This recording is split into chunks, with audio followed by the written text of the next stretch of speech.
नमस्कार मित्रांनो. तर सकाळपासून आपल्याला केकची ऑर्डर भरपूर चालू होती आणि आपल्याला टाईम नव्हता म्हणून आपण कसतर करून व्हिडिओचे बारीक बारीक शूट्स घेत होतो अधूनमधून, जसं टाईम भेटेल तसं. मग आपला 2 किलोचा केक ऑर्डर आला होता साध्यामध्ये, साधा म्हणजे बटर क्रीममध्ये. तर तो घेतला तयार करायला आणि त्यांना वरती फिनिशिंग गोल्ड कलरचे रोज आणि हार्ट आणि साईडला गोल्ड कलरचे बॉल लावून पाहिजे होते. मग आपण घेतलो करायला आणि ते करून झाल्यानंतर ना मध्येच छोटे छोटे 1-1 किलोची आपल्याला केकची ऑर्डर येत होती, 1 किलो अर्धा किलो. नंतर आपण SKला थोडं काम लावलेलं, SK पण हसत हसत करून घेतलं काम.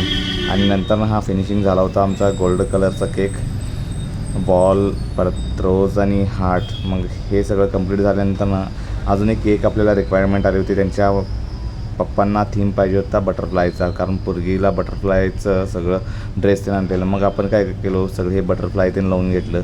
आणि कसं झालं आहे फिनिशिंग हे आम्हाला सांगा. तेवढ्यात आपला आला पदू आल्यावर मग त्याचं शूटिंग करत हे चेष्टामस्करी करत चालू होतं. जरा कमी यशचा बोज दिसतोय. मग नंतर सोहम आला. सोहम आणि यशचं शूटिंग करून झाल्यानंतर ना रमेश अण्णांचा बड्डे करायला गेलो आम्ही. रमेश अण्णांचा बड्डे करून झाल्यानंतर त्यांना केक भरपूर प्रमाणात आम्ही चारला. नको म्हणत होतो तरी आम्ही सोडलाच नाही. सगळेजण मिळून केक चारलं आणि मी तिथनं शॉप क्लोज करून घरी गेलो.